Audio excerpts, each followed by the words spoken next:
बच्चों, आप सबको आपकी संस्कृत अध्यापिका आशा मुंजाल का नमस्कार।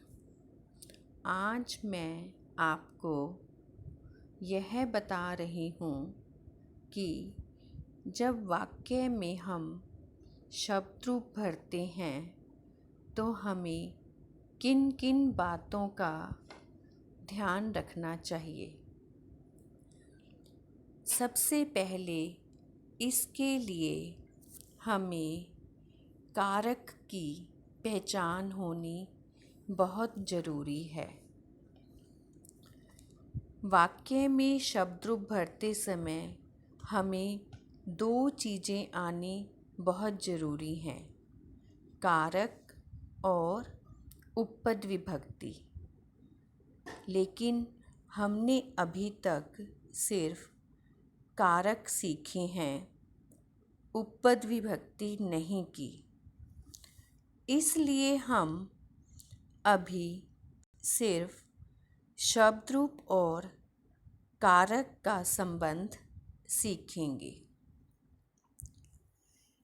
यदि कारक कर्ता कारक है और उसका चिन्ह ने होता है तो उसमें प्रथमा विभक्ति का प्रयोग होता है।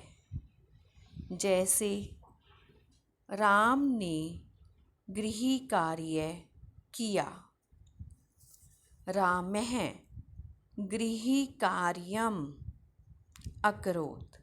अब राम ने, अब इसमें प्रथमा विभक्ति का प्रयोग हुआ है क्योंकि राम ने, तो इसलिए राम में रामः प्रथमा विभक्ति का प्रयोग हुआ है क्योंकि ने कारक का प्रयोग है इसमें, इसलिए इसमें प्रथमा विभक्ति लगेगी। कई बार क्या होता है, प्रथमा विभक्ति स्पष्ट नहीं होती, प्रत्यक्ष रूप से हमें नहीं दिखाई देती, परोक्ष रूप में प्रथमा विभक्ति होती है। जैसे राम घर गया, अब इसमें ने कारक स्पष्ट रूप से हमें नहीं दिखाई दे रहा, नहीं पता लग रहा। ऐसे वाक्यों में भी प्रथमा विभक्ति का प्रयोग होता है। रामः गृहम् अगच्छत्। कर्म कारक, कर्म कारक का चिन्ह को होता है और इसमें द्वितीय विभक्ति का प्रयोग होता है।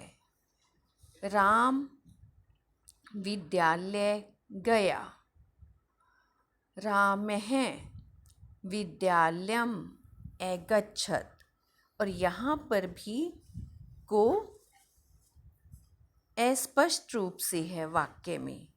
राम विद्यालय को गया यह नहीं है, राम विद्यालय गया, लेकिन इसका भाव भी यही है कि राम विद्यालय को गया। ऐसे वाक्य में भी द्वितीय विभक्ति का प्रयोग होता है।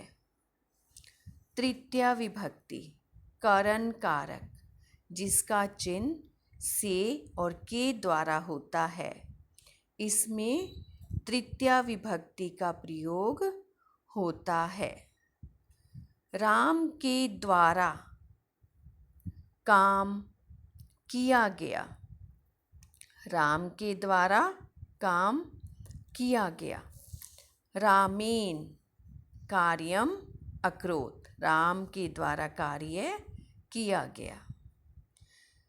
चतुर्थी विभक्ति, इसमें संप्रदान कारक, इसमें इसका चिन्ह के लिए होता है और इसमें चतुर्थी विभक्ति का प्रयोग होता है। पंचमी विभक्ति अपादान कारक, इसका चिन्ह से, ये अलग होने के अर्थ में होता है। तृतीय विभक्ति करण कारक में जो से आया था उसका अर्थ होता है के द्वारा, लेकिन जो पंचमी विभक्ति अपादान कारक में से आया है वो अलग होने के योग में आया है। इसलिए इसमें पंचमी विभक्ति का प्रयोग होगा।